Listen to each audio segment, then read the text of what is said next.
10 more nations have qualified for the 2026 FIFA World Cup, and that can only mean one thing. It's time to update our World Cup tier list. So by the end of the September international break, 18 countries had qualified for the World Cup, and we put them into this S to F tier list.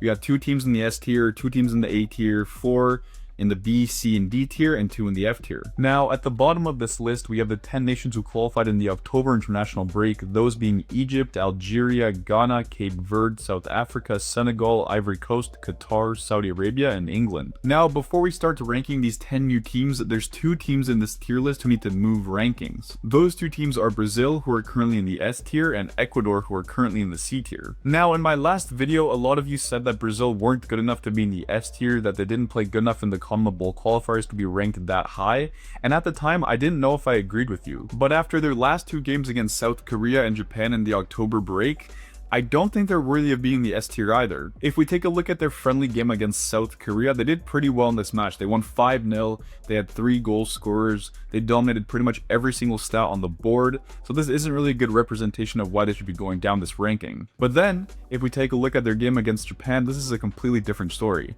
They had a 2-0 lead going into halftime, they dominated possession, but that was the only stat that they were good in. They didn't have as many shots, they didn't have as many shots on target, they had less big chances, and they conceded 3 goals in the space of 19 minutes to lose this game 3-2. Now, friendlies are one thing. Sometimes you play well, sometimes you don't. Sometimes they don't really matter, so they're not a great representation. But if we take a look at the CONMEBOL qualifiers, they finished in 5th place with 8 wins, 4 draws, and 6 losses. They only had a +7 goal differential. They were tied with Colombia and Uruguay on points. So I don't really know if this team is worthy of being the S tier. Now, the more that I think about it, the more I'm like, yeah, you guys in the comments may have been right. So, with that being said, we're going to move Brazil over to the A tier here. And I'm moving them to the front because I'm doing it based on when they qualified. So, Brazil, you were in the S tier, but now you're in the A tier. Another team that needs to change rankings in this tier list, but they're going up this time, is Ecuador. Now, I had a lot of comments saying that I didn't rank Ecuador high enough, that I was being too harsh on them. And I think you may have been right. I think I was a little too harsh with this team. If you take a look at their last 2 friendlies that they played against the USA, they didn't play that bad. Like, they managed to get a 1-1 draw in the US in Austin. They kind of were lacking in possession. They didn't really have that many great chances, but they did score and they drew 1-1 with the host nation. So that's a pretty good result in my books. And then they played Mexico in the Estadio Akron, which is in Guadalajara, which is one of the World Cup venues. So honestly, we might see this matchup again next summer if they're drawn into in the same pot. It could be possible. But they did play pretty good in this game too. They almost had the same possession. They weren't as clinical on target, but they had more shots on target. And honestly, for an Ecuador side that I rank in the C tier to begin with, they were pretty impressive in these last 2 games. And if we're looking at the CONMEBOL qualifiers, they finished 2nd place with a 3-point deduction. I don't know why I didn't even think about that in my last ranking. I was like, you know what? That's not important. But the more I think about it, I'm like, you know what? 8 wins, 8 draws, 2 losses, +9 goal difference. I don't think that's worthy of being in the C tier. So we're going to move Ecuador into the B tier. We're going to move them over here because they qualified before Colombia. And then we're going to move Paraguay over there. So, this is how the tier list is looking with the September international break teams that qualified. We moved Brazil to the A tier and we moved Ecuador into the B tier. So now let's rank the 10 new teams that qualified in October. So, the first nation that qualified in October was Egypt, and we currently have them right here. So let's take a look at the 2 games they played in October. Their first match was against Djibouti, and it was a 3-0 win. And this is the game that qualified them for the World Cup. So really, there wasn't a whole lot of a challenge here because Djibouti is ranked 196th in the world. So I was expecting honestly more from them. But this was the game that got them to the World Cup. And then the second game that they played was against Guinea-Bissau, and this was only a 1-0 win. But at this point, they were already qualified, so it didn't really matter how this result went. But a 1-0 win in Cairo, still pretty impressive. If we take a look at the table, Egypt had 10 games played like everyone else. They won 8, they drew 2, and they only lost 0. So they went undefeated, which is pretty good. Scoring 20 goals, only conceded 2, finished with 26 points. That's pretty impressive. But if we look at their group, it's not a hard group to qualify from. I think everyone was expecting them to make it out of this group. Burkina Faso is 63rd in the world, Sierra Leone is 121st, Guinea-Bissau is 132nd, Ethiopia, I believe, is 147th, and Djibouti is 196th in the most recent FIFA rankings. So apart from Burkina Faso, none of Egypt's opponents were in the top 100 of the FIFA rankings. So I don't think this is the best sample that we can take away from their performances, but they still topped the group, and that's worthy of something. Mo Salah carried the team, that's for sure. If we look at the stats, he had 12 goals and assists. The second place player was Trezeguet, he had 7, and then Mustafa Mohamed had 3. So if Mohamed Salah is injured or misses the World Cup next year for whatever reason, this team is like kind of screwed. I feel like they're still relying on him way too heavily, which isn't a bad thing. He's still a world-class player, but at some point you have to build a team around him that can make it past the group stage, you know? Their goalkeeping, Mohamed El Shenawi had 6 clean sheets, which is pretty impressive. And yeah, like, Egypt were good, but their group was so easy that it's kind of hard to tell if they really played that well or if they just played against worse teams. But either way, they qualified. They made it with 1 game left to spare, so it's hard to tell where they're going to go, but for now, I think we're going to put them in the C tier. I think that is a valid place to put them. Okay, so with Egypt in the C tier, the next team to rank is Algeria. So, Algeria played against Somalia in match day 9, and they won 3-0. This was a pretty solid performance from them. And then the second game of the break was against Uganda, and this was a 2-1 win. So at this point, Algeria had qualified, and things were looking good. But let's take a look at how they played in their group. So, they topped Group G with 8 wins, 1 draw, and 1 loss. They scored 24 goals. They only conceded 8 for a plus 16 goal differential. Finished with 25 points. And yeah, things were looking pretty good for them. They only had the 1 loss to Guinea on match day 3. I can't remember the scoreline, but that was their only loss of the campaign. But if we take a look at their stats, they relied way too heavily on Mohamed Amoura. He had 14 goals and assists. The next person on the list was Riyad Mahrez at 5, and then that was really about it on the offensive side. So I think they need more firepower up there if they're going to compete at the World Cup next year. Their goalkeeping was not great. They only had 3 clean sheets from the looks of things. They had a few yellow cards here, but on paper they have a pretty good team. Like, Rami Bensebaini is doing really good in the Bundesliga. Mohamed Amour is also doing really good. The only concern I have is Riyad Mahrez. You know, he's 34 now. This is probably his last World Cup. I'm not too sure if he has like the firepower left in him to really carry this team next year. So it's kind of hard to tell where to put Algeria. I'm thinking they topped their group, but again, it was pretty straightforward. Their team isn't the best on paper, so I think we're going to have to be a little harsh with them and put them in the D tier for now. All right, with those 2 nations out of the way, we have Ghana up next. So Ghana played the Central African Republic on match day 9, and they won 5-0. So this was a really dominant performance. They played really well in this game. I was pretty impressed with their performance in this one. And then on match day 10, they played against Comoros. This was a 1-0 win in Accra. And with this, they secured World Cup qualification. So Ghana are back in the World Cup. Let's see how they did. They finished with 8 wins, 1 draw, 1 loss, scored 23 goals, conceded only 6 for a plus 17 goal differential, finished with 25 points in a group containing Madagascar, Mali, Comoros, the Central African Republic, and Chad. So I think it was pretty safe to say that they were the favorites going into this group from the very beginning, from the draw. And I don't really think any team had a chance to beat them. Like, Madagascar honestly played really well. They got 19 points, but I think everyone knew it was Ghana from the start.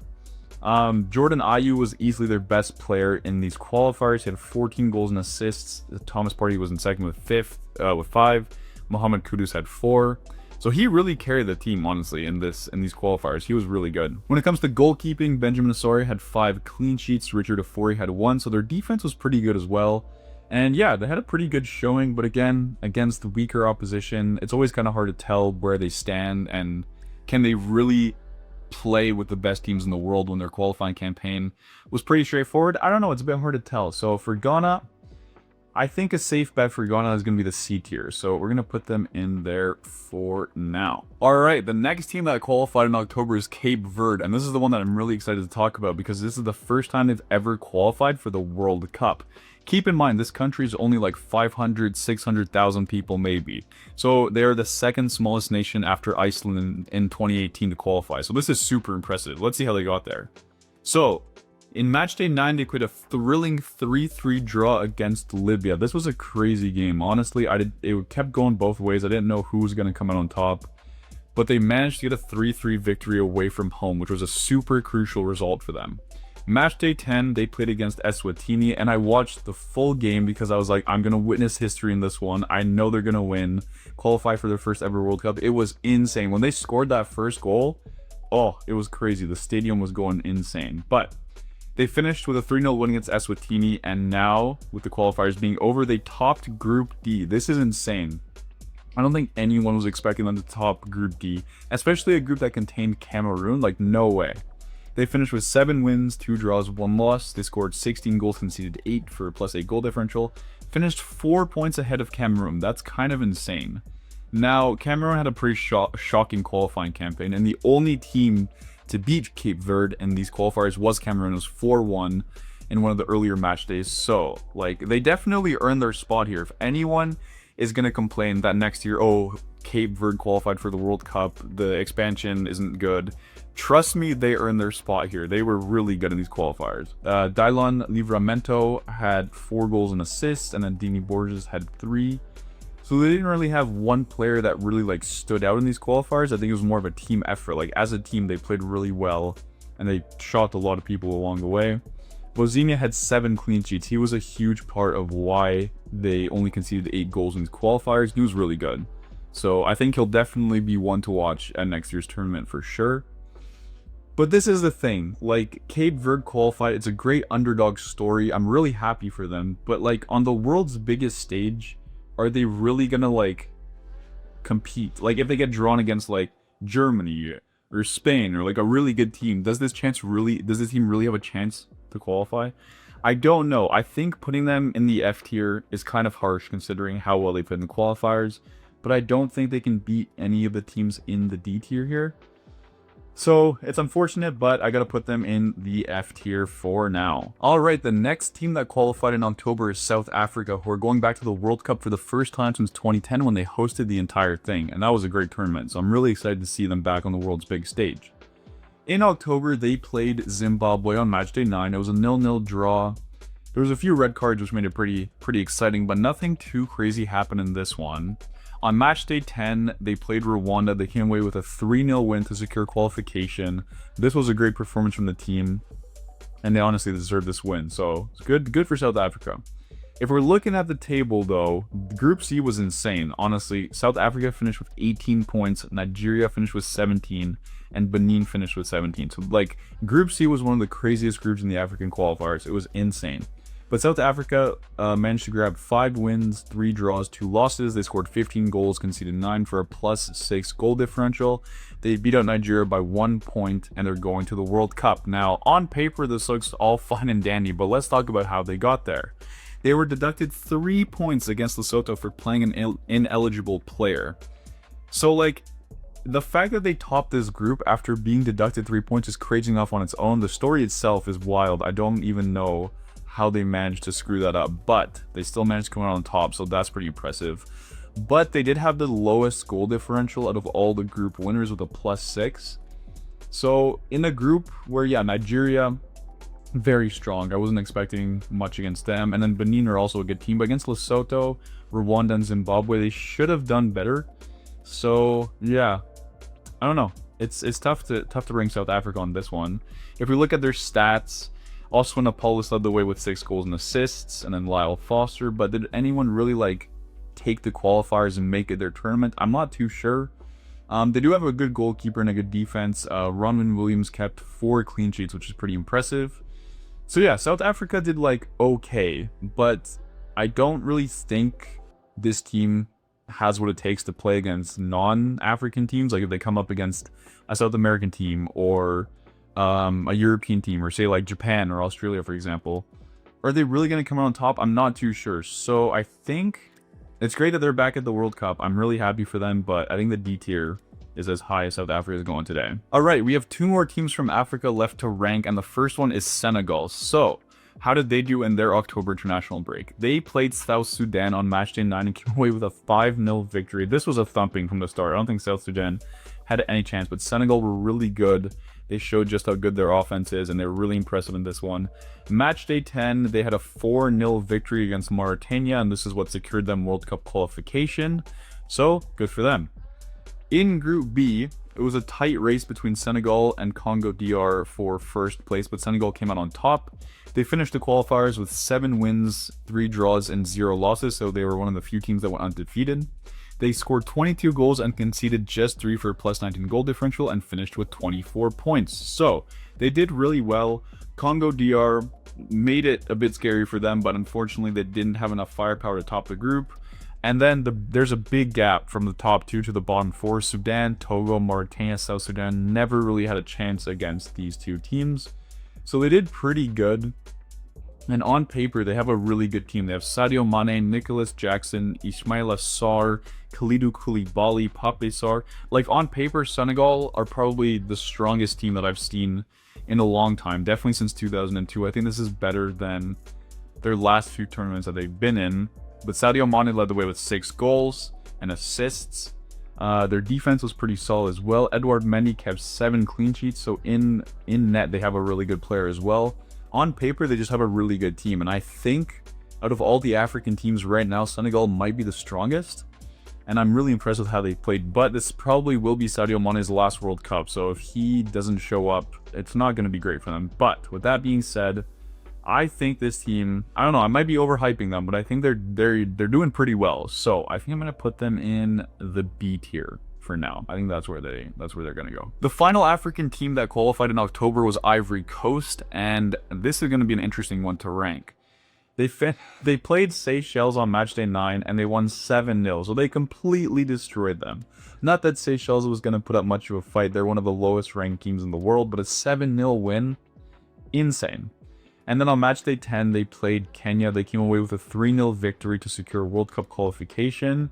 And this was a pretty sick game as well. So if we look at their group, Group F was kind of like the last group where the first 2 teams were incredibly close, and then the bottom 4 teams kind of had no chance against them. Seychelles literally conceded 51 goals in 10 games. Like, that pretty much says it all.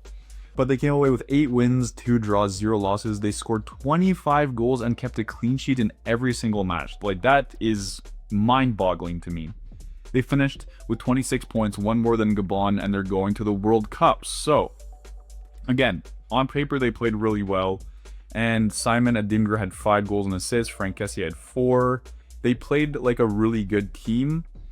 But are they really going to like keep up this momentum against the European side, a South American side, potentially an Asian side? I'm not too sure. Yahya Fofana had 9 clean sheets. So, like, respect to him for that. But it just feels like these stats are kind of diluted. Like, they didn't really... Gabon is good, but everyone else was kind of meh, so it's not the best sample size. But with that being said, they're really close to Senegal's level, I think, and they're really impressive in the qualifiers, but I don't think at next year's tournament, depending on who they get drawn against, they're going to be that good. So they're like just in the C tier. I think they're like borderline B tier, but I don't think it's fair if I put them there. So C tier is where they're going for now. All right, so now we're moving on to Asia, and the first team that qualified in the October international break was Qatar. So they're going to their second World Cup after hosting it in 2022. Now, we all know how 2022 went. It wasn't the best showing for Qatar, but how did they do in the qualifiers? They had a 0-0 draw against Oman on the first match day. Nothing too crazy happened in this one. But on the second game, they played the United Arab Emirates, and they finished with a 2-1 victory. So that was enough to secure their qualification in the 4th round of AFC qualifiers. They finished with, 1 win, 1 draw, 0 losses. They had 2 goals scored, 1 goal against, and a +1 goal differential for 4 points. I'm not a huge fan of the 4th round of Asian qualifiers. Like, you play 2 games, and you either win or you lose and you go home. And the fact that these games were hosted in Qatar instead of a neutral venue also wasn't great. I don't think it was fair to the UAE and Oman to be playing in Qatar's home grounds, but that's out of my control. So they qualified, they're in the World Cup, and they're going to play next year. So they played 18 games altogether between the 2nd, 3rd, and 4th rounds of Asian qualifiers. Akram Afif led the way with 15 goals. Almoez Ali had 13 goals and assists. He was really good. He led the way for his nation with 12 goals altogether. Their defense wasn't great. They conceded quite a few goals in these qualifiers. They only had a handful of clean sheets. Michel Beauchamp kept 2. which led the team. So like, yeah, they scored a lot, but they also conceded a lot. So it's if you're conceding that many goals against the AFC teams, how many more goals are you gonna concede against European teams? As we saw at the 2022 World Cup, they conceded quite a few. So I don't know if I believe in their defense just yet. I don't really think they're good enough to go in the D tier. Like, you put them up against any of these teams, they're probably gonna lose. So I think it's only fair to put Qatar in the F tier. I know they've gotten better since 2022, but I'm still not buying into the hype. So we're going to put them in the F tier for now. So the final Asian side to qualify in October was Saudi Arabia, who are going back to the World Cup. Let's see how they did. So they played against Indonesia in the first match day. This was a crazy game. Honestly, their 3-2 victory over Indonesia was sick to watch. And at this point, they pretty much were guaranteed qualification because, like Qatar, they played all of their Group B matches in Saudi Arabia, which again, is that fair? Is that not fair? Not up to me to decide, but I don't think it should have been played there. I think it should have been played in a neutral venue, but I rest my case. And then they played Iraq on the second match. They couldn't come away with a win. Finished with a 0-0 draw, and that was enough to secure the World Cup qualifications. They finished first in Group B, kind of the same thing as Qatar. They finished with 4 points. They had a better goals for record than Iraq, so that's what pushed them over the edge. Again, don't love the 4th round AFC qualifiers, how they did it, but that's just the way she goes. So for Saudi Arabia, Musab Al-Juwair led the way with 6 goals, and then 6 goals and assists. I don't really think anyone else really stole the show in these qualifiers. Like, they were okay, but no one really created any big chances and like really took the qualifiers by the scruff of the neck. Their defense was all right. Their goalkeeping was pretty good. They had 4 clean sheets between Mohamed El Awais and Nawaf Al Akidi. But then again, that's taking into account all 18 games they played in the second round, third round, fourth round qualifiers. And in the second round, they had a pretty easy group. So again, those stats might be a little diluted.